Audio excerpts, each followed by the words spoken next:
about your ability to come back together, but I think I leave it at that. As I said, I have both the amendment here, and I have the wind power sales agreement here, and Scott and I worked up a couple of motions, and I would leave it to you as to how you'd like to handle it from here. Maybe some questions? Sharon?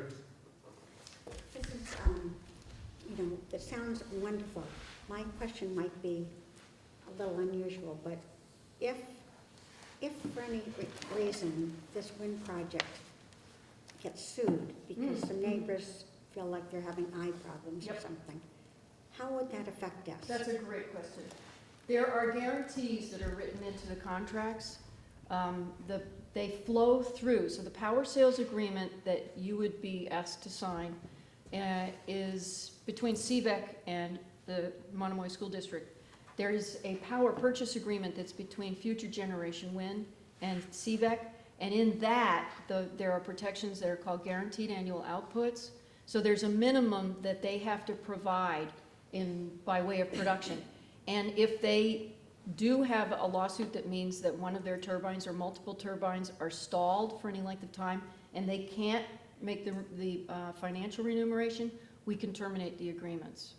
And then we're back where we started. On the other top, there's a top guarantee as well.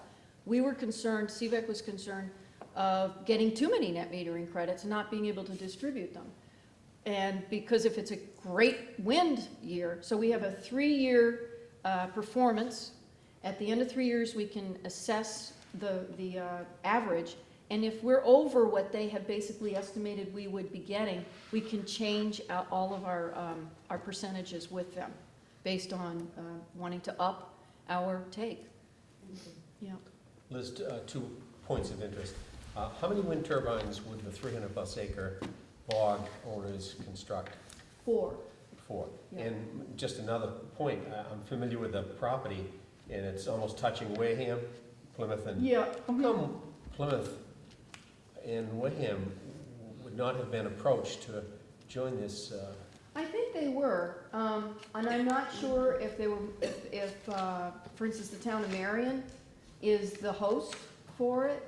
So I can't really answer that unless they have already filled their net metering credit capacity, and that's a great question. I honestly don't know, but I do know that the town of Plymouth has been very active in renewable energy. Some of our vendors are actually building photovoltaics for the town of Plymouth while they're have built ours.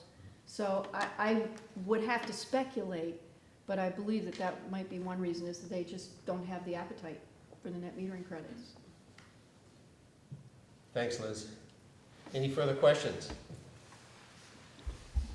Ed, would you entertain the motion? Yes, I would like to make a motion that the Monomoy School Committee approve an amendment to the original agreement of August 1st, 2014, to go from 411,000 kilowatt hours to 462 plus kilowatt hours. Second. Any further discussion? Hearing none, we'll put it to a vote. All in favor of that motion? Aye. Opposed? It's unanimous. I'm a little bit concerned about releasing the other 1.5 million kilowatt hours, and that was great because you pulled the numbers out. And it could be a second motion, frankly, but part of the amendment is A, to raise what we are going to be able to bring you, but B, to release what we can't bring you so that it can go to another opportunity, whether it's the CVEC opportunity or somebody else's opportunity. So you don't want to keep the power sales agreement that you signed in August with all of that 2 million locked up. We want you to release the 1.5 that's left over. Do we have a second amendment? No, the motion. I think we'd have to just expand that first one. Yeah, expand that the first amendment to release the $1,537,000 Yep. kilowatt hours. With that addition, could I hear a second? I'll And second that amended motion. all in favor of the amended motion? Aye. Aye. Opposed?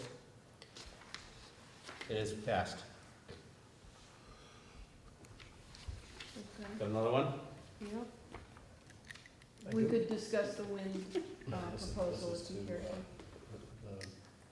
The one to protecting the wind power. I'd like to make a motion that Monomoy School District Committee approve the Cape and Island Electric Cooperative Wind Power Sales Agreement, under which the Monomoy School District will participate as a CVEC off-taker for a percentage share of net metered power to be generated by the project known as Future Generation Wind, located in Plymouth, Massachusetts. Second. Here a second. Any discussion on this motion? Put it to a vote. All in favor of that motion signify by saying aye. Aye. All those opposed? It is it moved unanimously. Great, well, I'll be Thank back you, very Liz. soon to get photovoltaics on your roof. Good. Thanks, Ed. I thank you very much. And I think this is also one of those budget things that we can do that I think both our member communities and towns can understand and support. You know, they're part of this, you know, this effort in getting other municipalities to purchase the energy that's coming off of the landfill arrays that both towns are putting in. And I know that, you know, that it was the town of Harwich that initially steered Liz our direction.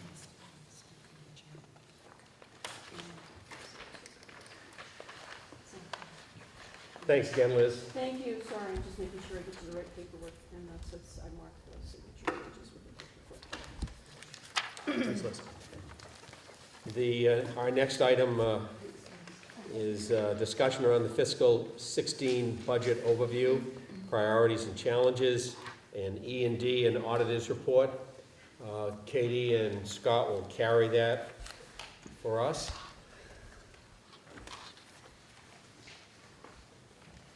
And Katie will queue up a PowerPoint, a short PowerPoint presentation that has some of the highlights, the audit and excess and deficiency.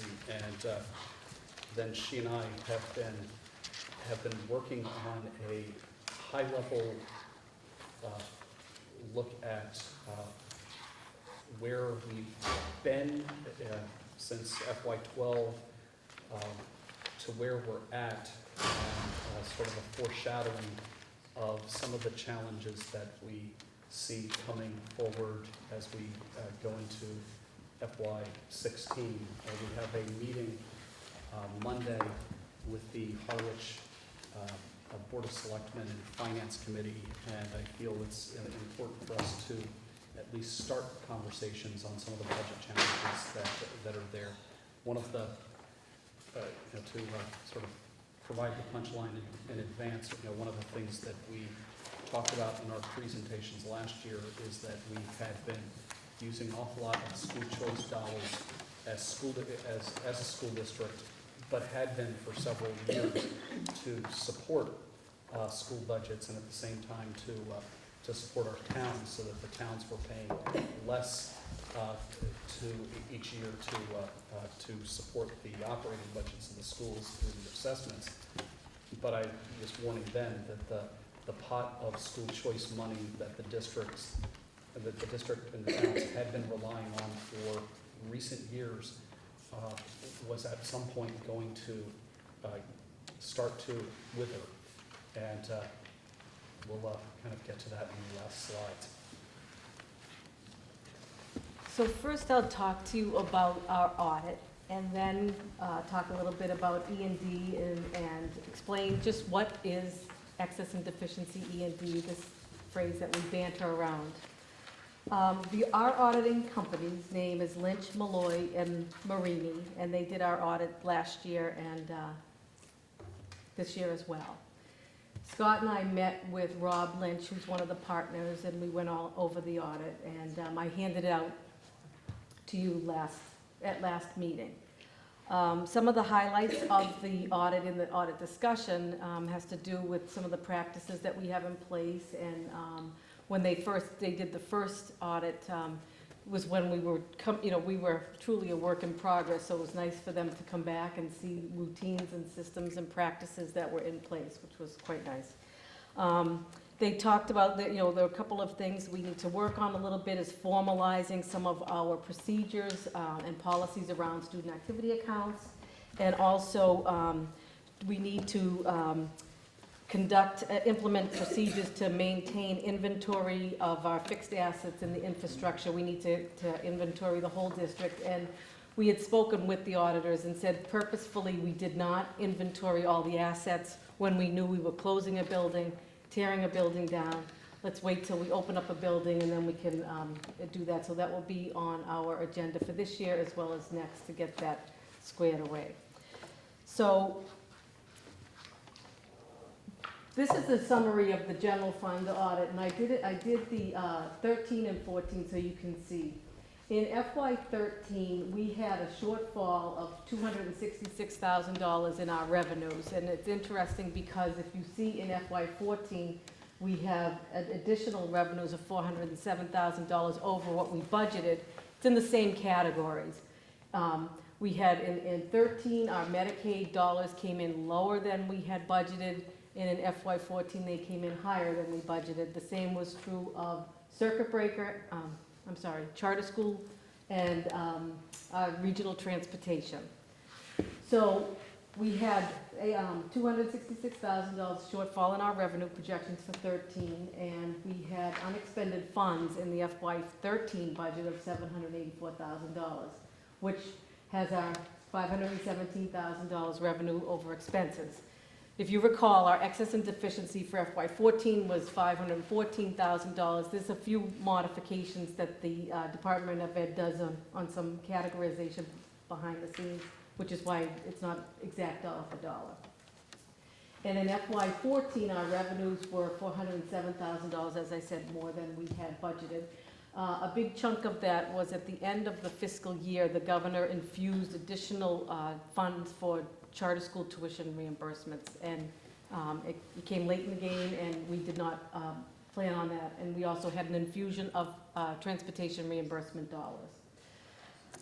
So we had excess of revenues over expenses of $883,000 for FY14. I'm getting confused with what year it is now because we're talking 16 all the time, but anyway. So you can see adding it together. So though, you keep in mind those numbers, we'll get back to them in terms of the audit.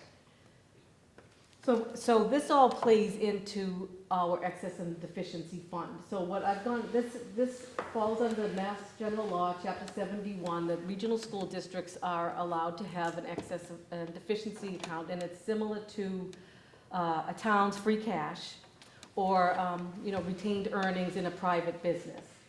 We provide information to the Department of Revenue before October 1st, October 31st. And what was really nice is this year, because we were going out to bond the building, our audit was done in July. August, our E&D was certified. Here it is, October 22nd. We've known our number for a while. It's a nice rhythm to be in, and I'd like to continue with that.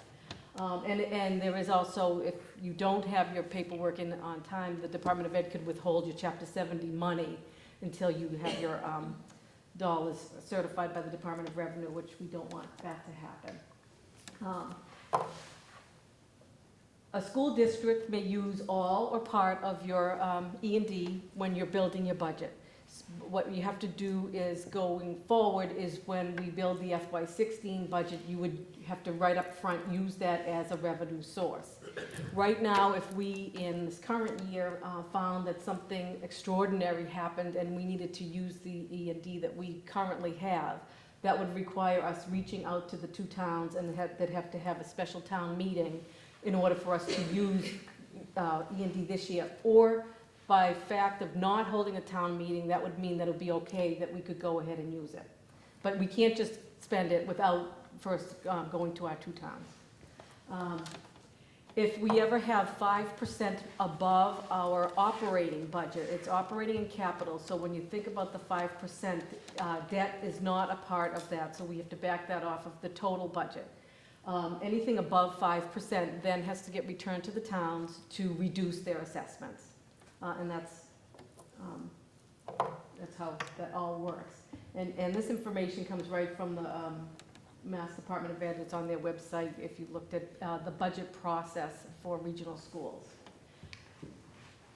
Monomoy, where we stand now is in FY13, our excess and deficiency was certified at $514,000. You see how it ties back to the revenue and expenditures, and then it builds. And now this year, we have a cumulative excess and deficiency of $1.4 million. So 13 and 14 combined. 13 and 14 combined, you know, the 500 plus the 800. I think it's important for everybody to really understand the importance in terms of showing the solvency of the district when we were in the position of going out for a bond. The bond council and the Standard & Poor's, you know, some of the questions that they were very interested in is how are we addressing OPEB? What is our plan? Have we discussed it? Did we set up trust? You know, just the fact that we have conversations and we've made some decisions is a very positive. And the second is, what is your excess and deficiency balance? And so they look at that to see, you know, how we are doing. So that helped us get our, you know, AA+ bond ratings when we were being rated independent of the towns of Howard and Chatham. So that's sort of just another piece of the whole. So hopefully it clears up a little bit about excess and deficiency. Oh, no, I have to go to the next one. Anybody have any questions? Okay. Go ahead, Rick. While you're getting to the next slide, the 5% cap is an annual, Yes, correct? Obviously, the town, we're allowed to accumulate more than 5% over time. no, your accumulation can only be up to 5% of your operating and capital budget. Right, so when you reach, if you reach 5%, and I want to emphasize that there are probably few regional school districts that have 5%. We could probably even get a breakdown on where different regional school districts fall within this, but if we were to reach 5%, and then we have that, let's say we were at 5% right now. We're far from 5%.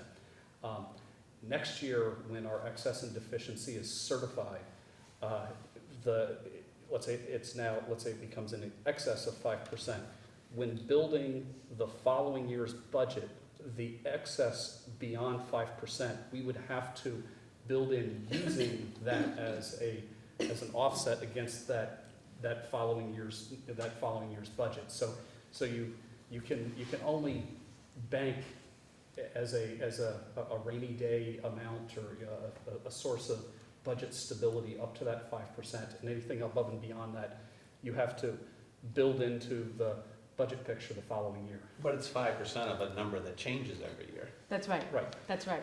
It is a moving target. Right. That's So right. budget goes up, Right. 5% Yes, goes up. your operating and your capital budget. Follow up with Brian, it's just so I can get some knowledge level here. We were at the Chatham Summit meeting the other day, and they were reporting out, they were talking about something different, free cash, but they were saying how they were well into I think it was somewhere around $2 million, or $2 million plus, for their so-called free cash. Right. And there probably is a limit with that, just how much that can be. I don't know the answer to that. To go to my question then, the E&D last fiscal 13 was 514,000. Right. And we carried that over, so it's now a combined total of 1.4. Right. So 500,000 from FY13 and 800,000 from FY14. If we we seemed to always be in a pinch from last year and the year before, but somehow that account we did not tap. So we did not Right, use, correct. we did not use excess and deficiency at all to support our budgets. And Which is a good thing. it was a good thing, and also it was important when we were going for our bonding for our buildings. Okay. But we could, if we need it, knowing that this 1.4 million was in the excess and deficiency, if there was an amount that we wanted to use of that this year, we could, as part of developing the budget for next year, use a piece of it. Right. And that's sort of the mechanism where we're going before the towns and saying, we're going to use a piece of this excess and deficiency in this way to support this budget. You know, and I think it's kind of important to understand, you know, just where we are in this sort of neophyte regional district. You know, we started at the beginning of last year with nothing in excess and deficiency. And we were also, you know, fledgling, you know, we had been pushed out of the nest and didn't have the town's free cash to protect us. You know, so when we were, you know, schools operating as under the town of Harwich or under the town of Chatham, there was the town's free cash that was that sort of protection and source of stability if the schools needed. Well, you know, now we're flying solo, and you know, so we've developed this excess and deficiency, and it's there to potentially tap into when you need. And as Katie described, there's some challenges coming. Just to follow up, Katie, the 514, if we were to move ourselves back to last year, we have the same thought as we're talking about now and projecting. We, without having to go to separate town meetings to use some of that to put a new roof on a building or whatever, if we had chosen to take $250,000 early on out of that 514 towards something, that would have been a correct exercise back then to do that. We chose not to because maybe we didn't need it, or... At budget time. At budget time, we would have put it forward, we would have Understand. identified Okay. it as a revenue source. Good, thank you. And if we didn't do it at budget time, it would have had to been at a special town meeting. Brian? You mentioned that it was fortunate that we had as much as we did in the E&D fund when we were applying for the bonds for the